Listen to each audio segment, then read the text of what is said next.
Hello विद्यार्थियों, target with लक्ष्य के इस नई वीडियो में आप सभी का स्वागत है।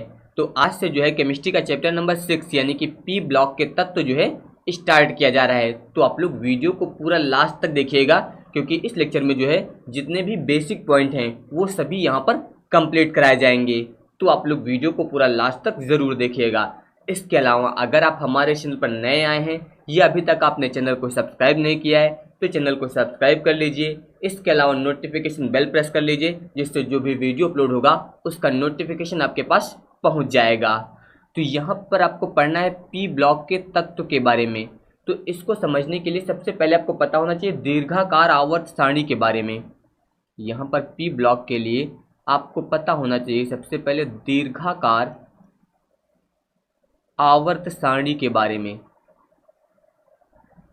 दीर्घाकार आवर्त सारणी जिसे बोला जाता है long form of periodic table. तो यहाँ पर आप लोग याद रखेंगे कि दीर्घाकार आवर्त सारणी को जो है 4 ब्लॉक में बांटा गया है, यानी कि इसे जो है 4 ब्लॉक में बांटा गया है। एक ब्लॉक होता है आपका एस ब्लॉक, इसके अलावा दूसरा पी ब्लॉक, इसके अलावा डी ब्लॉक, और फिर चौथा होता है एफ ब्लॉक। तो यहाँ पर जो है दीर्घाकार आवर्त सारणी को जो है 4 ब्लॉक्स में बांटा गया है। इस प्रकार से आप यहाँ पर इसे प्रदर्शित कर सकते हैं। यहाँ पर पहला ब्लॉक आपको बता दिया गया है एफ ब्लॉक, दूसरा हो जाएगा आपका पी ब्लॉक, तीसरा यहाँ पर हो जाएगा डी ब्लॉक, और चौथा यहाँ पर हो जाएगा एफ ब्लॉक। तो यहाँ पर जो है दीर्घाकार आवर्त सारणी को समझने के लिए आपको इलेक्ट्रॉनिक विन्यास आने चाहिए, क्योंकि दीर्घाकार आवर्त सारणी को जो है इलेक्ट्रॉनिक विन्यास के आधार पर तैयार किया गया है। इसलिए आपको इलेक्ट्रॉनिक विन्यास लिखना आना चाहिए। इलेक्ट्रॉनिक विन्यास लिखना जो है पहले भी आपको बताया गया है, लेकिन आज मैं आपको यहाँ पर एक बार फिर से बता देता हूँ ताकि आपको किसी प्रकार की कोई समस्या ना हो। तो इलेक्ट्रॉनिक विन्यास लिखने के लिए जो है यहाँ पर एस, इसके अलावा पी, डी और एफ उपकोष का प्रयोग किया जाता है। याद रखिएगा हमेशा एस उपकोष में जो है कितने इलेक्ट्रॉन जा सकते हैं ये आपको पता होना चाहिए। तो एस उपकोष में जो है हमेशा 2 इलेक्ट्रॉन जा सकते हैं। इसके अलावा पी उपकोष में जो है अधिकतम 6 इलेक्ट्रॉन जा सकते हैं। इसके अलावा डी उपकोष में जो है अधिकतम 10 इलेक्ट्रॉन जा सकते हैं, और एफ उपकोष में अधिकतम जो है 14 इलेक्ट्रॉन जा सकते हैं।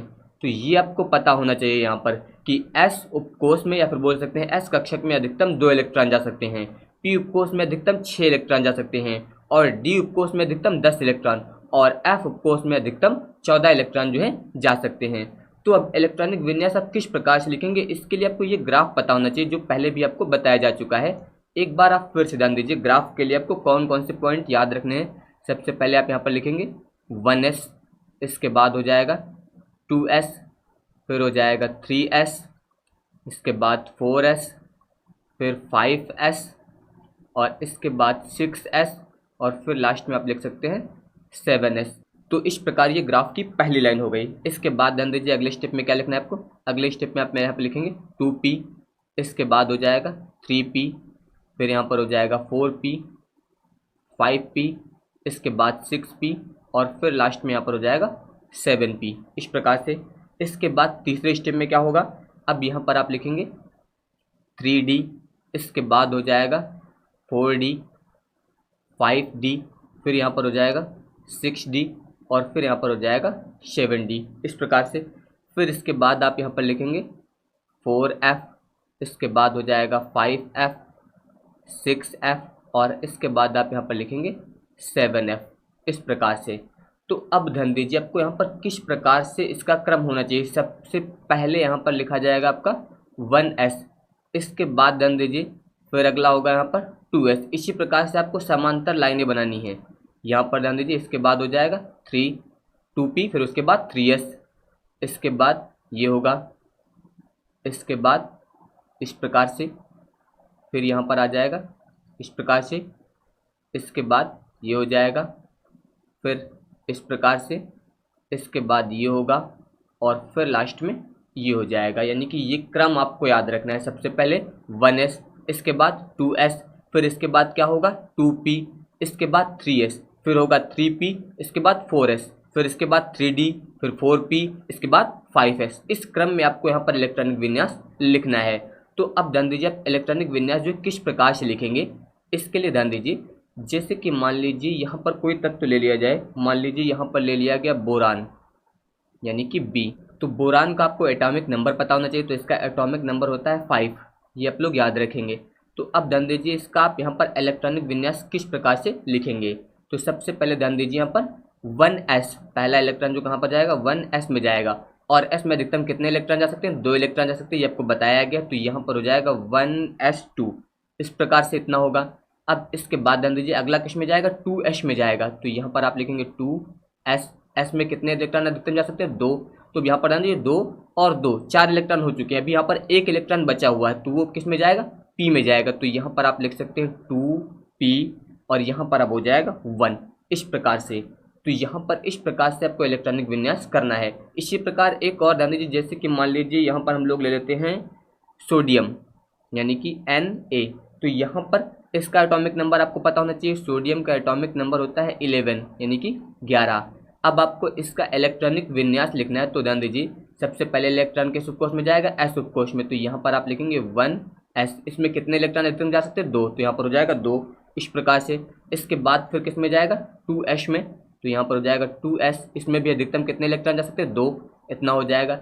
फिर अगला जाएगा 2p में, तो यहाँ पर अब आप लिखेंगे 2p, p में अधिकतम कितने इलेक्ट्रॉन जा सकते हैं 6, तो यहाँ पर हो जाएगा 2p6। तो इस प्रकार ध्यान दीजिए 2 2 4 और 6 10 हो गए, यहाँ पर एक इलेक्ट्रॉन बचा है, तो वो अब किस उपकोष में जाएगा, अब वो जाएगा यहाँ पर 3s में, तो यहाँ पर अब आप लिखेंगे 3s और यहाँ पर आ जाएगा 1। इस प्रकार से यहाँ पर इलेक्ट्रॉनिक विन्यास जो है किए जाते हैं।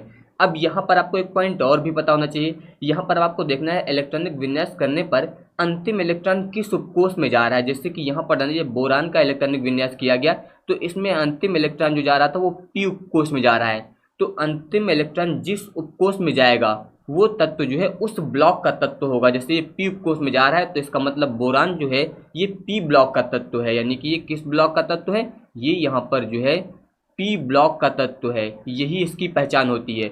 उसी प्रकार से समझिए सोडियम, इसका जब आपने इलेक्ट्रॉनिक विन्यास किया तो अंतिम इलेक्ट्रॉन जो है किस उपकोष में गया, s उपकोष में गया। इसका मतलब सोडियम किस ब्लॉक का तत्व है, ये है s ब्लॉक का तत्व, सोडियम जो है यहाँ पर s ब्लॉक का तत्व है। तो ये आप लोग याद रखेगा कि इलेक्ट्रॉनिक विन्यास करने पर अंतिम इलेक्ट्रॉन जिस उपकोष में जाता है वो तत्व जो है यहाँ पर उसी ब्लॉक का होता है। जैसे कि यहाँ पर p उपकोष में गया तो बोरान p ब्लॉक का तत्व है, इसी प्रकार से यहाँ पर ये s उपकोष में गया तो इसका मतलब सोडियम s ब्लॉक का तत्व है। तो ये आपको पता होना चाहिए। तो यहाँ पर जो है आपको इलेक्ट्रॉनिक विन्यास किस प्रकार से लिखा जाता है ये आपको बता दिया गया है, ये पॉइंट आप लोग यहाँ पर याद रखेंगे। इसके बारे में आपको किसी प्रकार की कोई समस्या नहीं होनी चाहिए। अगर कोई समस्या हो रही है तो एक बार वीडियो को आप पुनः रिवाइज करके देख सकते हैं। अब इसके बाद ध्यान दीजिए यहाँ पर आप पीरियोडिक टेबल यानी कि दीर्घाकार आवर्त सारणी का स्ट्रक्चर कैसा होता है, सबसे पहले आपको इसके बारे में पता होना चाहिए। तो अब ध्यान दीजिए यहाँ पर दीर्घाकार आवर्त सारणी के बारे में। इस प्रकार से यहाँ पर ये दीर्घाकार आवर्त सारणी जो है होती है। अब इसके बारे में आपको कुछ पॉइंट पता होने चाहिए। दीर्घाकार आवर्त सारणी में जो है आवर्त की जो संख्या होती है वो होती है 7। इसके अलावा वर्ग की जो संख्या होती है वो होती है 18। ये आपको पता होना चाहिए कि दीर्घाकार आवर्त सारणी में जो आवर्त होते हैं वो 7 होते हैं, इसके अलावा वर्ग कितने होते हैं 18। तो यहाँ पर जो क्षैतिज पंक्तियाँ होती हैं उनको बोला जाता है आवर्त। जैसे कि यहाँ पर ध्यान दीजिए ये पहली पंक्ति है यानी कि पहला आवर्त, इसी प्रकार से ये दूसरा आवर्त, ये हो जाएगा आपका तीसरा आवर्त, ये हो जाएगा चौथा आवर्त, इसके बाद ये पांचवा आवर्त, फिर ये छठवां आवर्त और ये हो जाएगा यहाँ पर सातवां आवर्त। इस प्रकार इसमें टोटल जो है 7 आवर्त होते हैं, ये आपको पता होना चाहिए। और अगर यहाँ पर हम लोग वर्ग की बात करें तो टोटल 18 वर्ग होते हैं। जो ऊर्ध्वाधर पंक्तियाँ होती हैं उनको बोला जाता है वर्ग। जैसे कि यहाँ पर ध्यान दीजिए ये आपका पहला वर्ग है यानी कि पहला ग्रुप है, इसी प्रकार से ये यहाँ पर दूसरा ग्रुप है यानी कि दूसरा वर्ग हो जाएगा, ये आपका यहाँ पर तीसरा ग्रुप हो जाएगा यानी कि आप लिख सकते हैं 3G, ये यहाँ पर हो जाएगा चौथा ग्रुप, इसके बाद ये हो जाएगा यहाँ पर पांचवा ग्रुप, फिर ये हो जाएगा यहाँ पर छठवां ग्रुप, ग्रुप या फिर बोल सकते हैं वर्ग। इसी प्रकार से ये हो जाएगा यहाँ पर 7वां ग्रुप, इसके बाद ये 8वां ग्रुप हो जाएगा यानी कि 8वां वर्ग हो जाएगा। इसके बाद ये 9वां वर्ग, ये हो जाएगा यहाँ पर 10वां वर्ग। इसके बाद ये 11वां वर्ग और फिर ये हो जाएगा यहाँ पर 12वां वर्ग। और इसके बाद ये यहाँ पर हो जाएगा वर्ग नंबर 13, इसके बाद 14 और फिर यहाँ पर ये हो जाएगा 15, इसके बाद 16, 17 और फिर ये हो जाएगा आपका 18। तो इस प्रकार इसमें जो है टोटल 18 वर्ग होते हैं और 7 आवर्त होते हैं। ये पॉइंट आप लोग याद रखिएगा। अब आपको बताया गया कि जो दीर्घाकार आवर्त सारणी है इसको 4 ब्लॉक्स में बांटा गया है। तो यहाँ पर जो पहला और दूसरा ग्रुप है ये आपके एस ब्लॉक के तत्व होते हैं, यानी कि इसमें जितने भी तत्व हैं ये सभी एस ब्लॉक के तत्व होते हैं। तो यहाँ पर आप लिख सकते हैं एस ब्लॉक, एस ब्लॉक, ये आपका एस ब्लॉक का हो जाएगा। इसके अलावा यहाँ पर देख सकते हैं वर्ग नंबर 3 से लेकर वर्ग नंबर 12 तक के जितने भी तत्व होंगे वो सभी डी ब्लॉक के तत्व होते हैं। यहाँ पर ये जितने तत्व हैं ये सभी डी ब्लॉक के तत्व होते हैं। इसके अलावा वर्ग नंबर 13 से लेकर वर्ग नंबर 18 तक के जो भी तत्व होंगे वो सभी यहाँ पर जो है पी ब्लॉक के तत्व होते हैं। ये यहाँ पर जो है पी ब्लॉक के तत्व होते हैं। इसके अलावा जो ये आपको अलग दिखाई दे रहा है भाग, यहाँ पर आप देख सकते हैं ये भाग जो अलग दिखाई दे रहा है ये आपका होता है एफ ब्लॉक, ये आपका होता है यहाँ पर एफ ब्लॉक। तो इस प्रकार यहाँ पर इसे 4 ब्लॉक्स में बांटा गया है। तो अभी आपको जो है यहाँ पर कौन कौन से वर्ग पढ़ने हैं ये आपको देखना है, यानी कि डी ब्लॉक के बारे में आप अगले चैप्टर में पढ़ेंगे। इसके अलावा एफ ब्लॉक के बारे में भी आपको अगले चैप्टर में पढ़ना है। एस ब्लॉक के बारे में आपको अभी नहीं पढ़ना है। तो आपको यहाँ पर पढ़ना है पी ब्लॉक के बारे में। तो अभी आपको केवल इसी के बारे में समझना है। तो सबसे पहले ध्यान दीजिए यहाँ पर पी ब्लॉक में कौन कौन से तत्व हैं, जैसे कि ध्यान दीजिए यहाँ पर दिया गया है boron, carbon, nitrogen, oxygen, fluorine, neon. इसके अलावा आपको यहाँ पर दिया गया है हीलियम, एल्यूमिनियम, सिलिकॉन, फास्फोरस। इसके अलावा यहाँ पर दिया गया है सल्फर, क्लोरीन। इसके अलावा आर्गन, गैलियम। इसके अलावा यहाँ पर दिया गया है जर्मेनियम, आर्सेनिक, सेलेनियम। यहाँ पर दिया गया ब्रोमीन। इसके अलावा आपको दिया गया क्रिप्टॉन। इस प्रकार यहाँ पर ये सभी तत्व दिए गए हैं। अब यहाँ पर ध्यान दीजिए आपको इसमें पता क्या होना चाहिए। सबसे पहले यहाँ पर जितने भी तत्व दिए गए इन सभी के आपको एटॉमिक नंबर पता होने चाहिए। अगर आपको एटॉमिक नंबर पता होगा तभी आप इनका इलेक्ट्रॉनिक विन्यास कर सकते हैं। और एटॉमिक नंबर आप किस प्रकार से याद रख सकते हैं इसके लिए ध्यान दीजिए। जैसे कि सबसे पहला तत्व यहाँ पर कौन सा था, हाइड्रोजन। इसका यहाँ पर एटॉमिक नंबर क्या है, 1। इसका एटॉमिक नंबर है 1। इसके अलावा इधर कौन सा तत्व आपको दिया गया, यहाँ पर आपको दिया गया है हीलियम और इसका एटॉमिक नंबर क्या है, 2। ये आप देख सकते हैं। यहाँ पर अब आपको याद कौन सा करना है ये आप ध्यान दीजिए। यहाँ पर जो आपका ये दूसरा वाला आवर्त दिया गया है इसमें जितने तत्व हैं आपको इन सभी के एटॉमिक नंबर याद होने चाहिए, या फिर आपको केवल पहला याद रखना है। जैसे कि बोरान दिया गया है तो बोरान का एटॉमिक नंबर क्या है, 5। ये आपको दिया गया है तो आपको इसी के बारे में याद रखना है। जैसे कि बोरान का 5 हो गया है तो इसी क्रम में अब आगे बढ़ेगा। 5 के बाद कार्बन का 6 हो जाएगा, फिर नाइट्रोजन का 7 हो जाएगा, ऑक्सीजन का 8 हो जाएगा, फ्लोरीन का 9 हो जाएगा और नियॉन का 10 हो जाएगा। लेकिन बाकी के कैसे याद करेंगे, इसके लिए आपको एक पॉइंट याद रखना है। यहाँ पर ध्यान दीजिए किस क्रम में आपको कुछ अंक ऐड करने हैं। सबसे पहले आपको ऐड करना है +8, फिर इसके बाद आपको ऐड करना है +18, फिर इसके बाद आपको ऐड करना है +18, फिर इसके बाद आपको ऐड करना है +32, फिर इसके बाद आपको ऐड करना है 32।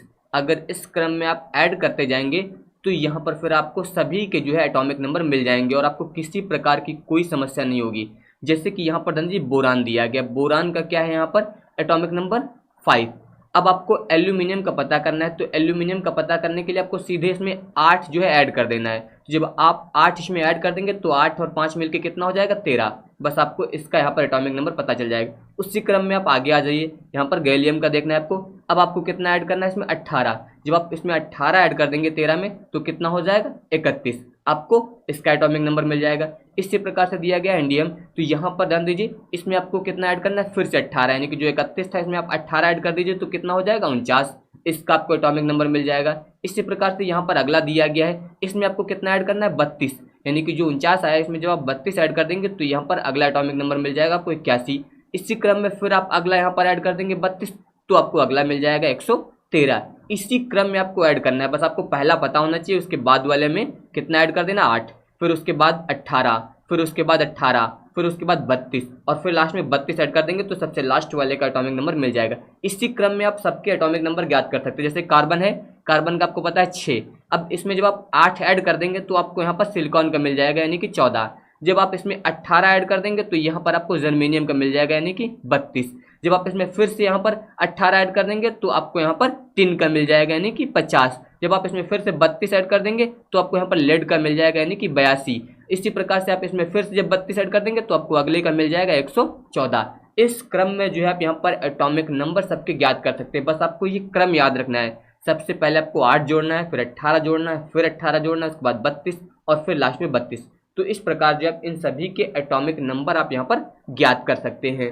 इसके अलावा आपको कुछ मुख्य पॉइंट और भी याद रखने हैं। यहाँ पर जो ग्रुप नंबर 13 दिया गया है, इसके अलावा जो ग्रुप नंबर 14 दिया गया है, इससे आपको जो है इस बार नहीं पढ़ना है। इन दोनों ग्रुप यानी कि इन दोनों वर्गों के बारे में आपको नहीं पढ़ना है, आपको केवल इन 4 वर्गों के बारे में पढ़ना है, यानी कि वर्ग नंबर 15, 16, 17 और 18। तो वर्ग 15 के जो तत्व हैं इन्हें बोला जाता है नाइट्रोजन परिवार के तत्व। वर्ग 15 के तत्वों को क्या बोला जाएगा? नाइट्रोजन परिवार के तत्व। इसके अलावा जो अगला है यानी कि वर्ग 16, इसको बोला जाएगा ऑक्सीजन परिवार के तत्व। इसके अलावा जो वर्ग 17 है इसे बोला जाएगा यहाँ पर हैलोजन परिवार के तत्व। इसके अलावा लास्ट में जो यहाँ पर सभी अक्रिय गैसें दी गई हैं। तो आपको यहाँ पर इन 4 वर्गों के बारे में इस अध्याय में पढ़ना है, बल्कि यहाँ पर 13 और 14 इन 2 वर्गों के बारे में आपको यहाँ पर पढ़ना नहीं है। इसके अलावा आपको पहले ही बताया गया कि इलेक्ट्रॉनिक विन्यास के आधार पर जो है आप ये पता लगा सकते हैं कि ये तत्व जो है किस ब्लॉक का है। जैसे कि यहाँ पर आपको बोरान दिया गया, बोरान में अंतिम इलेक्ट्रॉन जो था पी उपकोष में आ रहा था, इसका मतलब ये पी ब्लॉक का तत्व है। इसी प्रकार से अगर मान लीजिए यहाँ पर आप कार्बन का इलेक्ट्रॉनिक विन्यास कर सकते हैं, या फिर आप चाहे तो नाइट्रोजन का भी कर सकते हैं और ऑक्सीजन का भी आप यहाँ पर इलेक्ट्रॉनिक विन्यास कर सकते हैं। अगर आप चेक करना चाहें तो ध्यान दीजिए आप किस प्रकार से आप करेंगे यहाँ पर इलेक्ट्रॉनिक विन्यास। तो अब ध्यान दीजिए, जैसे आपको कार्बन का इलेक्ट्रॉनिक विन्यास करना है तो कार्बन का जो एटॉमिक नंबर होता है वो होता है 6। अब आपको इसका इलेक्ट्रॉनिक विन्यास करना है तो सबसे पहला यहाँ पर इलेक्ट्रॉन जाएगा 1s में, तो यहाँ पर आप लिखेंगे 1s। s में अधिकतम कितने इलेक्ट्रॉन जा सकते हैं? 2, तो यहाँ पर इतना हो गया। इसके बाद अगला जाएगा 2s में, तो यहाँ पर हो जाएगा 2s, इसमें भी 2 इलेक्ट्रॉन अधिकतम चले जाएंगे, इतना हो गया। इसके बाद अगला जाएगा 2p में, तो यहाँ पर आप लिखेंगे 2p। अब ध्यान दीजिए यहाँ पर 2 इलेक्ट्रॉन और 2 इलेक्ट्रॉन, यानी कि 4 पहले वाले कक्षक में जा चुके हैं पहले उपकोष में, तो कितने बचे? 2, यानी कि इसमें कितने जाएंगे आपके? 2। तो यहाँ पर आप ध्यान दीजिए अंतिम इलेक्ट्रॉन किस उपकोष में जा रहा है? आपका पी उपकोष में जा रहा है, इसका मतलब ये पी ब्लॉक का तत्व है। इस प्रकार से आप यहाँ पर पहचान सकते हैं। इसी प्रकार जैसे कि मान लीजिए आपको नाइट्रोजन का करना है, तो नाइट्रोजन का एटॉमिक नंबर जो होता है वो होता है 7। तो जब आप इसका इलेक्ट्रॉनिक विन्यास करेंगे तो उसी प्रकार से 1s2, इसके बाद हो जाएगा 2s2, फिर इसके बाद ध्यान दीजिए 2p। अब की बार यहाँ पर p में जो अधिकतम 6 इलेक्ट्रॉन जा सकते हैं, तो कितने जाएंगे यहाँ पर? 3, क्योंकि 3 ही बचे हैं। तो यहाँ पर भी देख सकते हैं आप अंतिम इलेक्ट्रॉन किस उपकोष में जा रहा है? p उपकोष में जा रहा है, इसका मतलब ये भी p ब्लॉक का तत्व है। इसी प्रकार से ध्यान दीजिए अगला, जैसे कि मान लीजिए हम लोग लेते हैं ऑक्सीजन, तो ऑक्सीजन का एटॉमिक नंबर क्या होता है? 8 होता है। इसका आप यहाँ पर इलेक्ट्रॉनिक विन्यास करेंगे तो ये हो जाएगा 1s2, इसी प्रकार से हो जाएगा 2s2 और फिर इसके बाद p वाले में यहाँ पर सीधे जाएंगे 4 इलेक्ट्रॉन। तो यहाँ पर अंतिम इलेक्ट्रॉन किस कक्षक में यानी कि किस उपकोष में आ रहा है? पी उपकोष में आ रहा है, तो इसका मतलब ये पी ब्लॉक का तत्व है। तो ये आप लोग याद रखिएगा कि किसी तत्व का इलेक्ट्रॉनिक विन्यास करने पर अंतिम इलेक्ट्रॉन जिस उपकोष में जाते हैं वह तत्व जो है उसी ब्लॉक का होता है। तो ये आप लोग याद रखिएगा कि पी ब्लॉक के जितने भी तत्व हैं उनका इलेक्ट्रॉनिक विन्यास करने पर उसमें जो अंतिम इलेक्ट्रॉन होगा वो कहाँ पर जाएगा? पी उपकोष में जाएगा। तो ये पॉइंट आप लोग यहाँ पर सभी याद रखेंगे। तो बाकी के टॉपिक मैं आप लोगों को नेक्स्ट वीडियो में बताऊंगा। अगर आप सभी को ये वीडियो पसंद आया हो तो इस वीडियो को लाइक, शेयर और हमारे इस चैनल को सब्सक्राइब जरूर करिएगा। धन्यवाद।